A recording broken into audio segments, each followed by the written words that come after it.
Good evening. So, let's state the obvious. I'm not Caleb.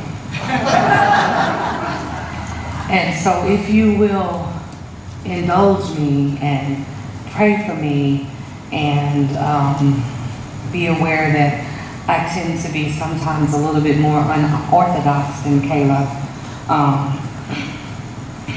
But I won't hold you any longer than she does. That I can promise. Can we just go with the flow tonight? Because one of the things that I really enjoy about being in the presence of God and the Holy Spirit is the ability to be comfortable, to relax, and to have a good time. If it's not fun, Cherie doesn't really like to do it. And that is even true when you stand in front of a crowd of somewhere close to 1,000 people and told to rally in the cold and shout and scream when you temporarily forget that in about 35 minutes you have to do a sermon. So we're going to see what happens. I'm going to do the abridged version of what I did this morning because this morning I was amongst more that I know. And I always said I am the third generation child of a pastor. My grandfather was a pastor. My daddy was a pastor. My mother is a minister. I have two brothers, and I am one of the girls.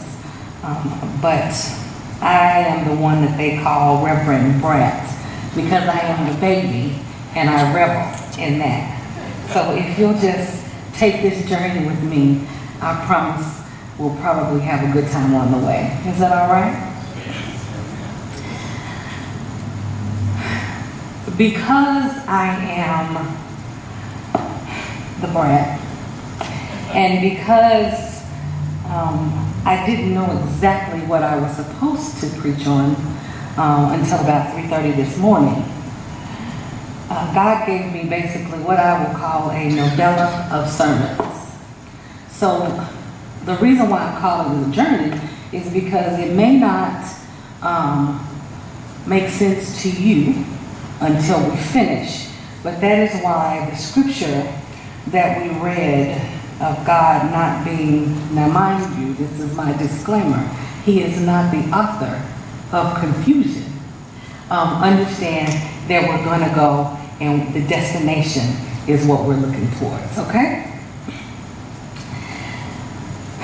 Often when I am having moments of woe and quandary, and I'm not feeling in my normal superwomanness, and I don't have on my cape, in which those moments happen every day. One of my coping tactics, and maybe you all share it, but one of my coping tactics is eating. I need my comfort food.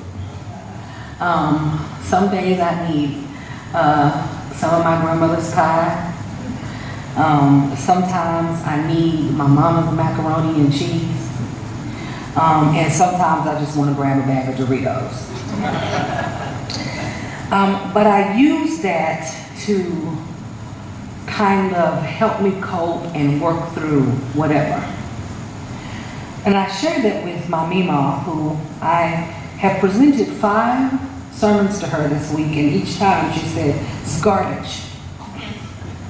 Throw it away and start over." At 3:30 this morning when I was awakened because of my nerves, because it's never comfortable when you are the minister or the pastor and you don't know what you're going to say hours before you stand up in the pulpit. But I began to write, and I called my Mima at about 10:20. So I didn't have time to talk, and I didn't have time to tell her about it. And I didn't have any intention to, because I didn't want to hear her tell me that's garbage. And I said, "Well, Mima, I redid it, and I'm getting ready to go to church, and I just wanted to let you know." And she said, "The fact that you did not need to ask me whether or not it was okay tells me that you now have the thing that you are supposed to say, because it did not come from you, it came from God. And so that's my other disclaimer. If you are upset by things that you may hear, blame it on the Most High, because I am just the vessel. So do not shoot the messenger.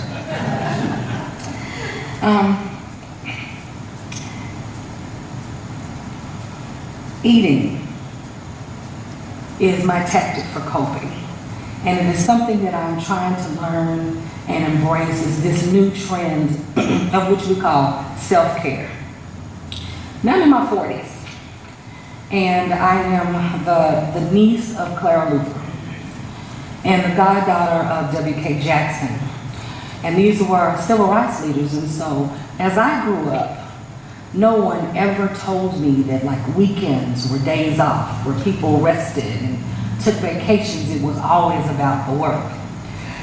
And not until about a year or two ago did somebody ever say, "Sheree, do you practice self-care?"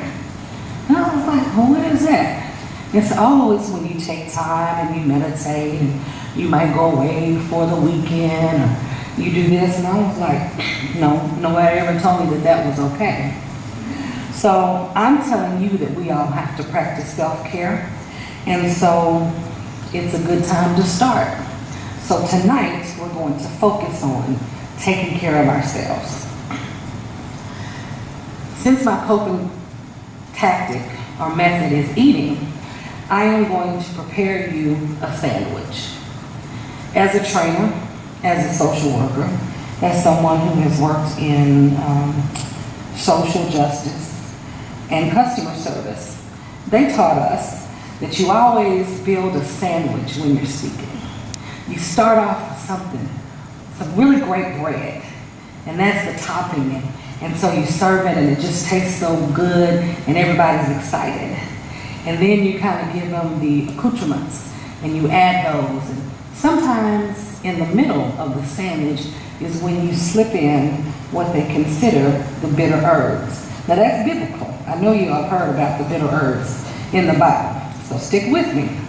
And then we'll end it off with another really great part of the sandwich. And because I am Sheree, I'm going to make sure that we have a really great dessert. Is that okay? So, I'm going to first tell you to fear not, for I bring you tidings of great joy. Things that we can be really excited about, even in this time. So I am going to continue to be prayerful. I'm going to ask you all to take a deep breath in and exhale. And let's talk about, what do you say and why do we not know that God is truly one of us? Would you look at people differently on a day-to-day basis if you remembered that God is one of us? If you remember that each person in the choir lifts their voice in worship and that there is a deity and a divinity from within? Would you look at people differently when we look at He that sits and orchestrates such amazing music coming from a piece of equipment made with wood and metal? Surely that has to be evidence that God is truly one of us. When you have someone that sits and serves you and makes sure that it's recorded and that you sound good and they know to turn it off when the minister is coughing or sneezing, surely that is a gift from the divine, and that means that God is one of us. My favorite song is, "What If God Was One of Us?" What would you do? What would you do when you really get in touch with who you are on the inside and understand your own divine power? Would it change the way that you function in your daily life? Would it make life easier? Would you feel just a little bit more confident when you wake up in the morning and say, I am that I am, because he that is within me gives me great power? Would you think about that?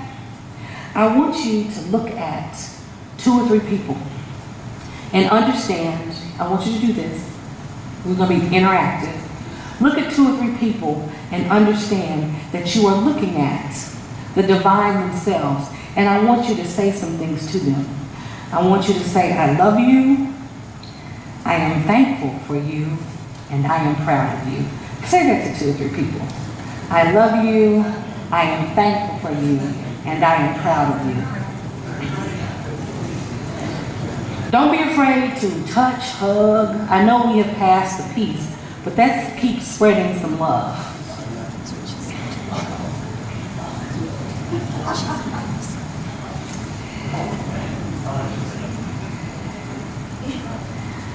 When we get affirmations, and I like to walk and talk, so I'm going to carry my book with me. When we share affirmations with one another, it helps us feel comfortable. It gives us encouragement. It lifts our spirits. And you never know when that word is the thing that changes or saves a person's life. And not necessarily just in the physical sense, but have you ever had a moment when you were feeling really low and something occurred that completely changed your entire paradigm or where you were getting ready to go in that moment? Has anybody ever had a moment of despair like that? Those are moments when God says, I knew you before you were ever formed, and I have plans laid for you to prosper you and to walk in who you are, because you, my child, are me, because God is one of us. Now we're going to go on a really small segue. This is the bitter herb, but I promise we'll bring it back up and make the sandwich really, really great. We'll put some real good meat on it, and you all can tell me what you want. It'll be like Subway. When you're preparing a meal, we're right here in the Thanksgiving season. I had a friend of mine who said, hey, Cherie, what are you all doing for Thanksgiving? And I said, well, for about 8 or 9 years, my mother and my family opted to not celebrate Thanksgiving. And she says, oh my God, you know, that's the best holiday. It's my favorite holiday. Why would you not? And I said, well, my mother chose not to because she decided to listen and honor the feelings of our Native American and indigenous family members. And she says, oh, well, you know, we can still celebrate it and not make it about that. I said, well, you can, but my mom said, and I always listen to my mama because I didn't have a choice, that she says, if someone says something to you and you discount what they say, or you try to appropriate what they're saying, you dishonor and you disvalue them as a person. And so and we have a lot of Native American family members, and they said, we don't want to celebrate a day that in our minds and in our hearts celebrates the demise of our entire culture. It was an atrocity. It was a premeditated agenda. And so I began to listen, and that is something as the God in us, that we have to remember. We have to listen to our people, to our friends, to our families, and we have to continue to honor their words and their feelings. I know when I am on my knees and praying that I believe that my God hears me. And so if I say he lives within me, then I have to be reflective and edify and be an example of what he does. So, she said, well, what do you do on Thanksgiving? Well, we do give thanks, but that's something that we should be practicing on a daily basis. I don't need one day of the year, and to tell you the truth, I don't need the turkey and my grandma's gravy. Because I'm still packing the last 15 years of it on each side of my thigh. And I said, and we don't judge or say that there's something wrong. However, if you know that you are celebrating something that affects someone that you love, is that something that you would want to continue? That's more so a rhetorical question. And I never sit in a place of judgment or telling you what to do. But this is a message to say, be mindful of the spirits and the hearts of those that speak to you. Because it doesn't have to be someone who has native or indigenous lineage. It could be someone who is married to someone who has that and they honor their spouse. It could be the sister-in-law and they decide to change.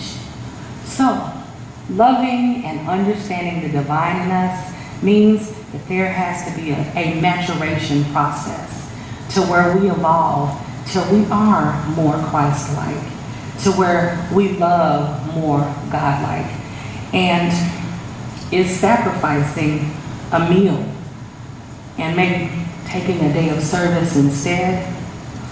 Would that be the worst thing in the world? Last year, what we did was we did go and we helped at other options to prepare meals for those who walk in hunger. And I didn't have an issue with doing that because, and you all know this, as a church and as a combined church, we have an amazing food pantry. And so God says, if you love me, feed my sheep. So that's what we do. He says, if you love me, love my people. So that's what we do. So think about what you can do as an act of service on the day of thanks that not only gives thanks for all those around you and all the bountiful blessings, but saying thank you, God, for the simple fact that I am totally aware of what you bestow on me 365 days a year, not just on November, whatever it is, that day, that Thursday. And Thursdays are not my favorite days anyway. So maybe it's a little bit easier for me to kind of sidestep. And this year, I just decided I would pick up an extra shift at work and be thankful for the extra money on my paycheck. That's Thanksgiving. So, when people express the heaviness in their hearts, when they say, please don't dehumanize or disrespect, and don't destroy, sometimes that final straw of what I'm holding on to for hope, that is when the challenge of being most Christ-like may be for some more difficult, and then it may be innate for many of us. When we get to the point to where it becomes easy to love each other like that, we will know that we have truly taken up the charge of being the church. So I am only encouraging you to continue to be the church. It has never been about brick and mortar. It hasn't been about pews and comfortable cushions. It has always been about who we are, who we reflect, who we honor, and how we are seen. When we are seen as a congregation that loves to serve and serves in excess and has fun and treats each other with human kindness, and we commune together and we fellowship together and we sing together, and we don't give the funny looks when the person who has never really been able to find the exact key that the choir is singing on And that would probably be Cherie, because sometimes I just can't find it. We understand that God told us to make a joyful noise unto the Lord. He never said that it had to be on key or in a certain tone. That's good news. That is great news. When you try to be the church, are you comfortable when you look at a woman of color who is not the normal person who graces the pulpit, who was unorthodox, who didn't wear her robe, who kept on her comfortable shoes, didn't pull on her stole, didn't wear makeup, and was a little bit tired? And are you really okay with that? And do you challenge yourself to say, I don't see color? If you do, that's not what I want you to say, because you have to. Because when you say to people of color, I don't see color, it means that you're telling them that I don't see you. And you cannot be the church, and you cannot edify Christ if you don't look at people and not worry about the package, but the spirit. When you get to the point to where you can see through them, but appreciate the fact that we are all such beautiful hues, that is when we truly are being the church. I had a friend of mine, some of you all may know him, Troy Stevenson, who was speaking at a panel yesterday. And on the program, it was designated as, in case you don't know, in my spare time, I am the executive director of Black Lives Matter Oklahoma. That's my hobby. And advocating and being an activist.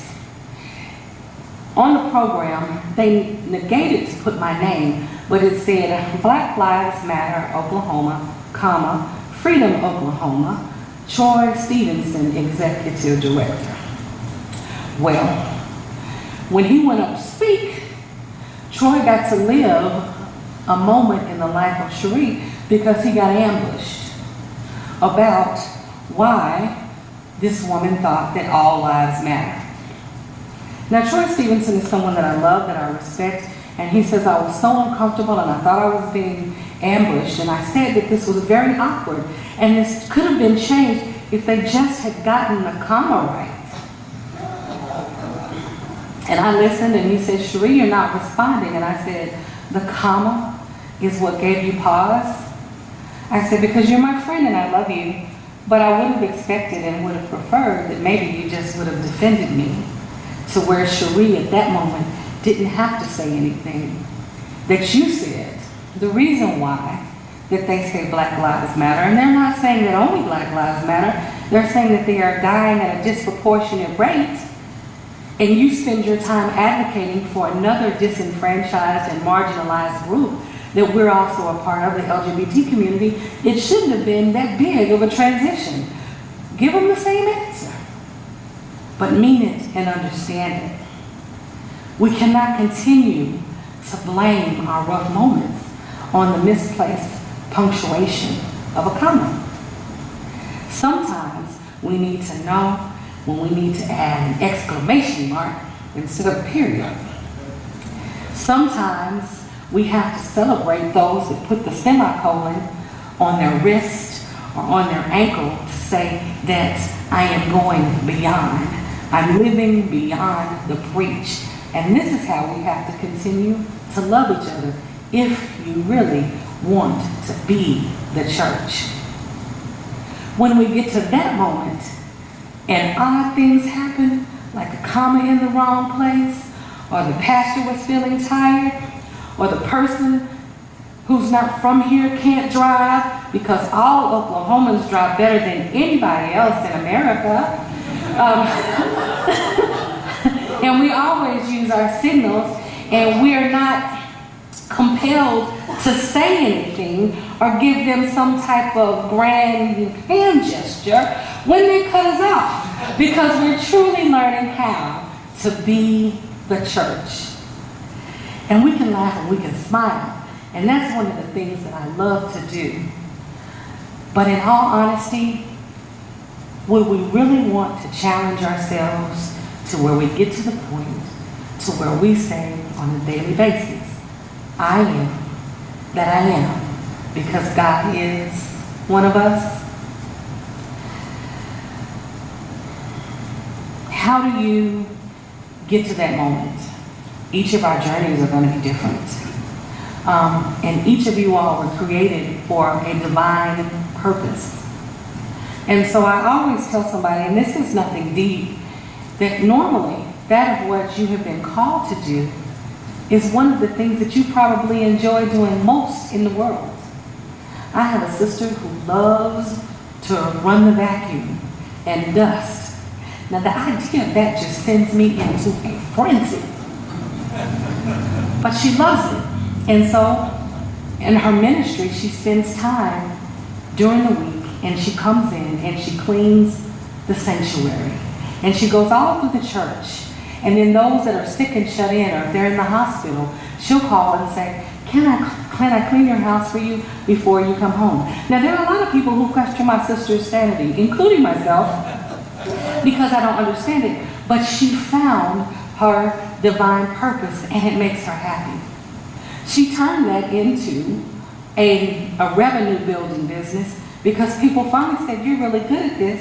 Can I compensate you? And will you come and do this every Tuesday at my house?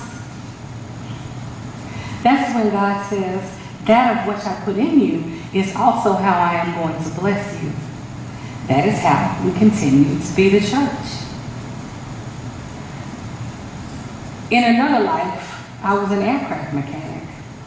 And I loved it because I got to sit out on the tarmac and watch the planes come in and leave. And I had moments of solitude, and that was my prayer closet. When God would talk to me most, and people said, and I was actually really good at it. When you are 5'2", I was a little bit smaller then, I could fit into confined spaces really well.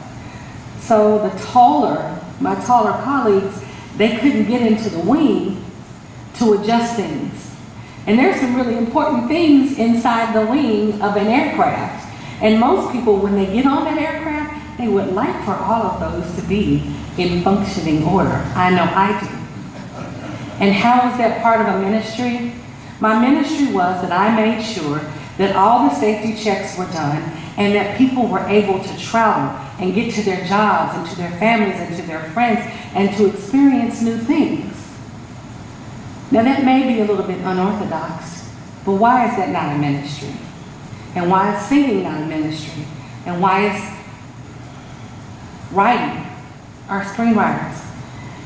And when you have those that sometimes rise in power, and leadership doesn't quite seem to be their ministry or anything that they ever should have been voted into, this is when it gets really tough to be the church.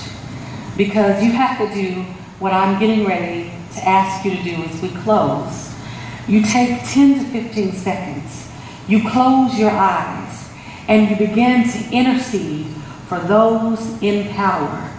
Because if the God in you is the same God that changed us in all our wretchedness, that said, I love you no matter what you've done and what you said and the walk that you took, and I redeemed you and I brought you from that, surely, if we can't pray for anybody else, we ought to pray for someone who's going to have control of that of which we serve.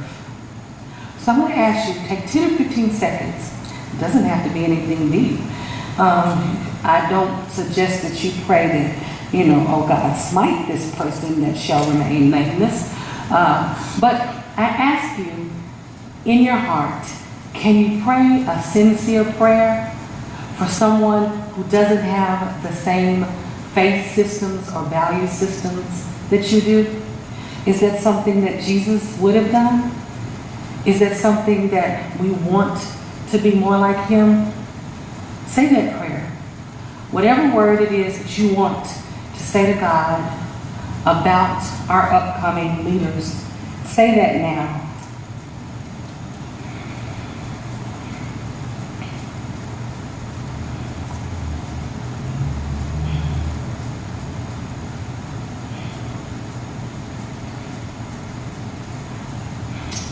Isaiah 54:17 says that no weapon formed against us shall prosper.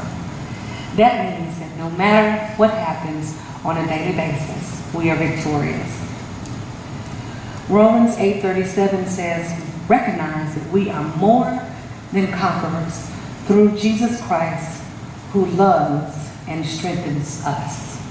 Those are things that are very happy. Be confident in the reality that Deuteronomy 31:6 says, the Lord and the Lord's promises are all in total truth, and he will never leave, abandon, or forsaken us.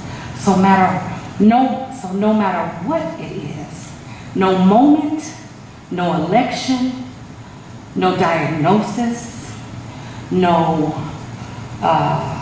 separation can ever separate you from that of which you are and from the love of Christ that covers, protects, and keeps us daily.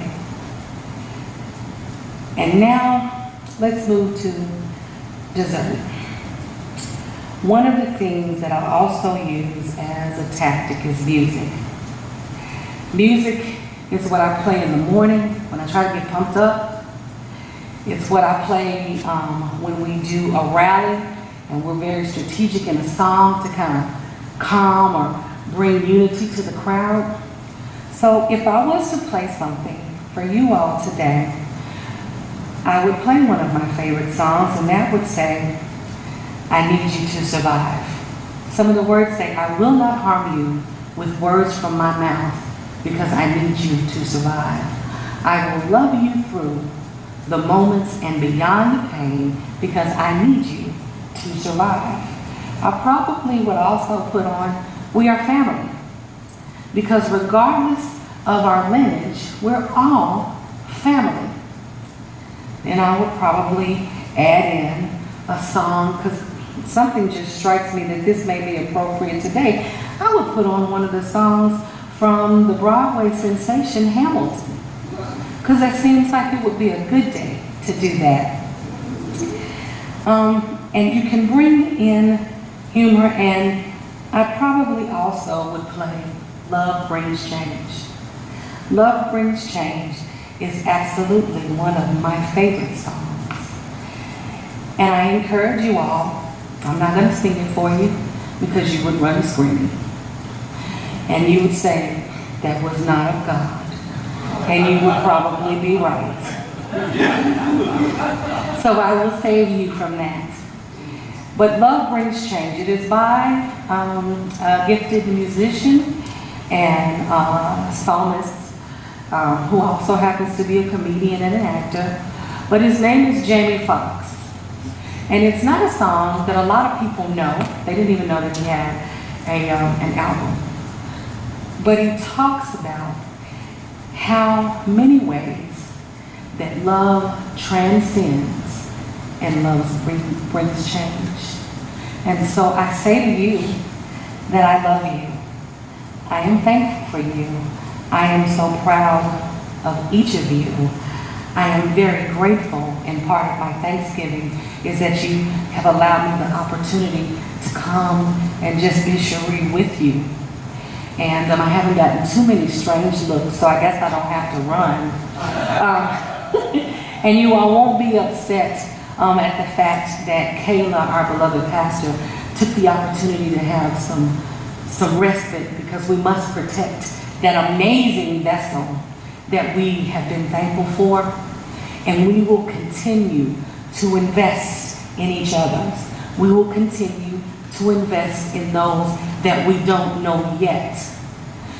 We're going to ask you to invest some of your finances into helping the movement. Because when you believe in something, you help it transcend. And you will remember that love brings change. And when we get that, that is how we become the church together. God bless you.